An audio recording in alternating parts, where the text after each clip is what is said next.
Well, good morning, Dr. Akintobi. How you doing? Good to see you, Ginneh. Good to see you. Good to see you. So we're here to talk a little bit about Neighborhood Nexus, and I'm very interested in what's been going on lately and how that connects with Promise Neighborhood.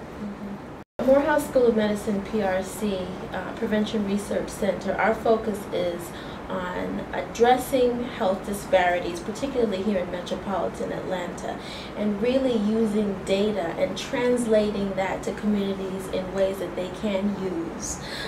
So getting from the academic jargon of data to how communities can actually use the data to take action.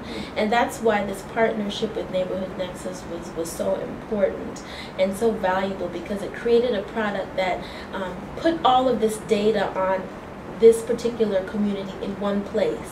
In the past, you might need to go to the health department and wait for a while, or go to the United States Census. But now we have a product where all of this data on this particular community is in one place, where communities can find out across a broad range of health issues where the resources are, and really find out what the temperature of their community is.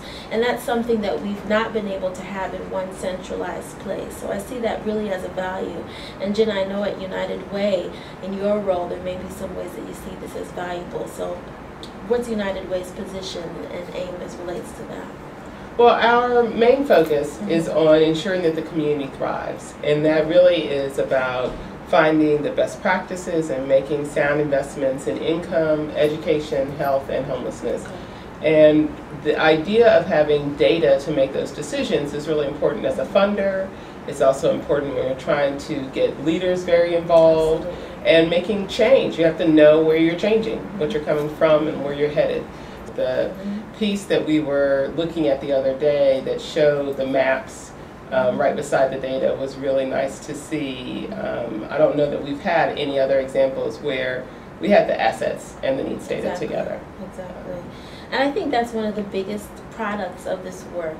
As you know, there were many players and cooks in the kitchen with the APN, but this really provided, through support from Neighborhood Nexus, a product that was not too academic, not too data heavy, but was a resource that anyone could go in and say, this is what's happening in my community. And if they wanted to develop solutions, they had an evidence-based way to see that in a very practical way. So I'm really excited. It's a great opportunity. United Way is very focused on using data, but also, like you said, making it usable by lots of different populations, lots of different segments. Yeah, and our Prevention Research Center is really excited now that the word is out. And we know this was a first for Neighborhood Nexus, but I think it's pioneering for all of us. A lot of community residents have now said, we want to do something similar. And having this resource has provided a lot of opportunities and an open door for other communities to do things that are similar. So I'm really excited and hope that we can move this partnership forward with Neighborhood Nexus. It has been a very good partnership, and I'm certainly looking forward to expanding it and seeing how people click on the website and flip through all those different places and really start to use it as we get that feedback. It'll be good looking forward. Yes.